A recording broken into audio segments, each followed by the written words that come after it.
Halo Bola Sporter, jumpa lagi dengan Ian Tambunan. Udah lama nih kita nggak jumpa nih Bola Sporter. Sekarang gue balik lagi pengen ngebahas segmen Chelsea Watch, di mana kita sama-sama tahu Bola Sporter 24 jam terakhir Chelsea membanjiri berita-berita di bursa transfer musim panas 2022. Pertama, kalau dari sisi kehilangan, Chelsea meminjamkan Romelu Lukaku ya guys ke Inter Milan selama satu musim dengan biaya 8 juta euro. Memang Romelu Lukaku juga sejak wawancara dengan Sky Sport Italia bahwa hatinya masih berada di Inter nih, udah merusak hubungannya dengan Thomas Tuchel dan juga para penggemar Chelsea, sehingga tidak heran Lukaku akhirnya kembali nih guys ke Inter Milan. Meskipun di Inter Milan juga para ultras tidak terlalu menyambut dengan positif ya guys. Selain itu guys, Chelsea melakukan proses perekrutan aktivitas yang menggigit nih guys di bursa transfer musim panas 2022, di mana dimulai dengan mengincar Rafinha ya guys, winger Leeds United yang sangat mahir nih mengisi posisi sayap kanan, di mana Chelsea dikabarkan sudah sepakat dengan Leeds United untuk bisa meminang Rafinha dengan harga 60 juta pound sterling. Kita tahu juga agen dari Rafinha, Deco, adalah mantan gelandang Chelsea. Permasalahannya guys, Chelsea tidak sendiri untuk mengincar Rafinha, karena Arsenal dan Barcelona juga ingin berjuang sampai titik darah penghabisan untuk merebut Rafinha guys. Menarik ya guys, 4 bulan lalu sebetulnya Deco sudah mencapai kesepakatan pribadi nih guys dengan Barcelona terkait Rafinha, tetapi malah sekarang yang berada di garis terdepan itu Chelsea. Kalau menurut situs Transfermarkt guys, Chelsea 70% kansnya untuk bisa mendapatkan Rafinha, sedangkan Arsenal memiliki kans 63% dan juga Barcelona 54%. Tetapi yang bikin heboh lagi nih guys, Deco beberapa jam setelah Leeds dan Chelsea mencapai kesepakatan itu malah tiba di Barcelona guys, bertemu dengan Alemany dan Matip yang merupakan penasihat dari Presiden Barcelona Joan Laporta. Jadi ini benar-benar menarik nih guys untuk dinantikan Rafinha akhirnya ke Chelsea, Arsenal atau Barcelona. Selain itu Chelsea juga dikabarkan guys sedang mengincar Matthijs de Ligt ya guys, bek tengahnya Juventus. Bahkan ketika ditanya CEO-nya Juventus nih, Maurizio Arrivabene, soal kesepakatan Chelsea dengan de Ligt, Arrivabene langsung mengatakan bahwa sulit untuk mempertahankan pemain yang ingin meninggalkan klub. Jadi bagi dia yang penting seluruh pihak bisa sama-sama gembira. Artinya butuh dana yang besar lagi nih guys untuk Chelsea bisa merekrut de Ligt. Memang kalau misalkan dilihat dari skuad Chelsea saat ini ya guys, Chelsea itu sangat membutuhkan, menurut gue pribadi, adalah bek tengah, karena di bursa transfer musim panas 2022 Chelsea sudah kehilangan Antonio Rudiger yang ke Real Madrid, lalu Andreas Christensen yang kemungkinan besar akan ke Barcelona ya guys. Yang pasti dua pemain ini udah pasti cabut.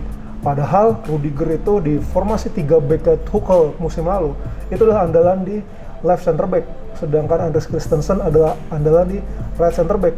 Dan di posisi back tengahnya dalam formasi 3 back tersebut adalah Thiago Silva biasanya guys.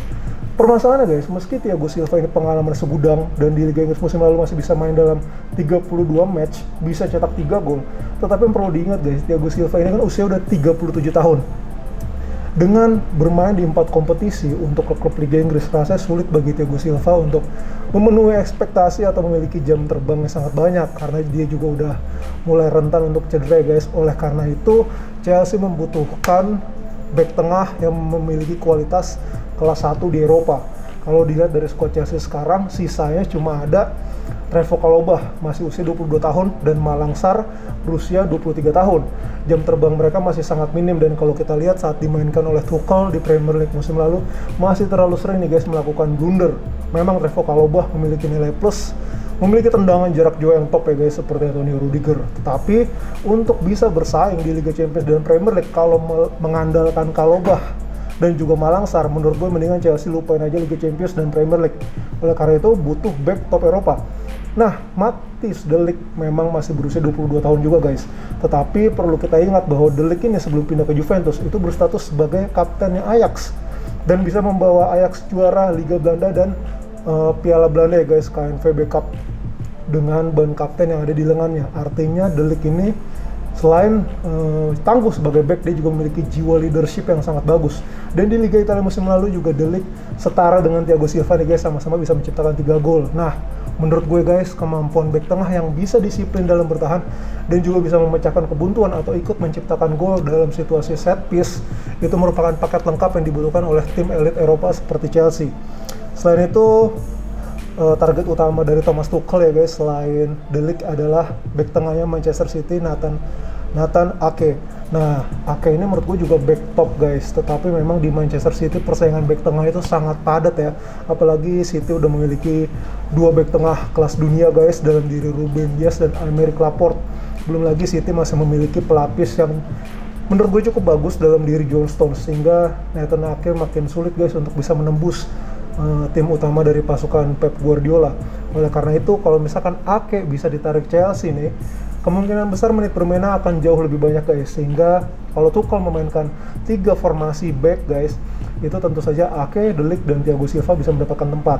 Atau kalau misalkan Tuchel ingin mengistirahatkan Thiago Silva yang sudah berusia uzur, bisa jadi Cesar Azpilicueta yang main di right center back. Menarik ya guys, De Ligt dan Ake ini sama-sama adalah back timnas Belanda. Kalau misalkan lo nonton di 4 pertandingan UEFA Nations League, itu pelatih Belanda Louis van Gaal selalu melakukan rotasi. Jadi dalam formasi 3 back, De Ligt dan Ake itu selalu bergantian main di poros nih guys sebagai back tengah. Kadang De Ligt juga main di left center back, tapi mereka berdua ini nggak pernah main bersamaan. Jadi gue melihat kalau misalkan Thomas Tuchel bisa memadukan De Ligt dan Ake terus bermain bersamaan guys, baik itu dalam formasi 3 back ataupun 4 back, bukan tidak mungkin guys, Louis van Gaal akan tergiur juga untuk memainkan Ake dan De Ligt bersamaan pada Piala Dunia 2022 di Qatar. Nah, kalau untuk Rafinha, memang Chelsea juga membutuhkan winger kanan top ya guys, karena kalau dibandingkan dengan winger kanannya Liverpool ada Mohamed Salah, winger kanannya Manchester City ada Riyad Mahrez, Chelsea saat ini winger kanannya nggak ada apa-apanya guys, Christian Pulisic dan Callum Hudson-Odoi. Memang mereka masih mampu untuk menciptakan gol, tetapi kalau dilihat dari segi konsistensi, wah mereka jauh banget kualitasnya. Sedangkan Rafinha, memang dia baru 2 musim bermain di Premier League, kasta teratas Liga Inggris, tetapi Rafinha udah bisa menunjukkan kualitas yang hebat ya guys. Bahkan ketajaman Rafinha itu meningkat. Kalau di musim pertamanya bersama Leeds, Rafinha menciptakan 6 gol. Musim lalu, musim keduanya di Premier League, Rafinha bisa menciptakan 11 gol. Bahkan gawang klub-klub The Big Six seperti Arsenal, Manchester United, dan Tottenham Hotspur udah berhasil dijebol sama Rafinha. Kemampuan Rafinha yang lihai menggocek-gocek, yang menurut gue kemampuannya itu udah benar-benar 11-12 sih dengan Riyad Mahrez. Kalau dengan Mo Salah menurut gue masih selevel di bawahnya ya. Itu udah bisa membuat Chelsea untuk naik level, benar-benar bisa bersaing di kompetisi Liga Inggris dan Liga Champions pada musim 2022 dan 2023. Sedangkan untuk kehilangan Romelu Lukaku, menurut gue ini akan jadi kabar positif untuk Timo Werner. Werner ini sebetulnya kalau di timnas Jerman tuh nyetel banget ya guys. Terbukti dia bermain sangat bagus ketika Jerman ngebantai Italia, cetak 2 gol. Ketika dia benar-benar tidak ada pesaing nih guys di posisi penyerang tengah, Werner menurut gue tampil lebih lepas. Nah, kemungkinan Werner hanya akan bersaing dengan Armando Broja yang udah dikembalikan nih guys dari masa peminjaman di Southampton, sehingga kemungkinan Werner akan jadi penyerang tengah. Dan sejauh ini Chelsea belum ada kabar-kabar ingin mencari pengganti Lukaku di posisi penyerang tengah, sehingga kemungkinan Timo Werner akan bersaing dengan sesama rekannya di timnas Jerman, Kai Havertz, untuk menjadi penyerang tengah atau ujung tombak Chelsea pada musim depan. Sekian dulu guys obrolan dengan Ian Tambunan kali ini. Mari kita nantikan bursa transfer selanjutnya. Apakah Chelsea akan bisa memperkuat timnya untuk bisa mengimbangi Liverpool dan City di Liga Inggris musim depan. Sampai jumpa lagi guys, sehat selalu. Terima kasih sudah menonton. Silakan subscribe, like, dan jangan lupa komen di bawah ya Bola Spotter.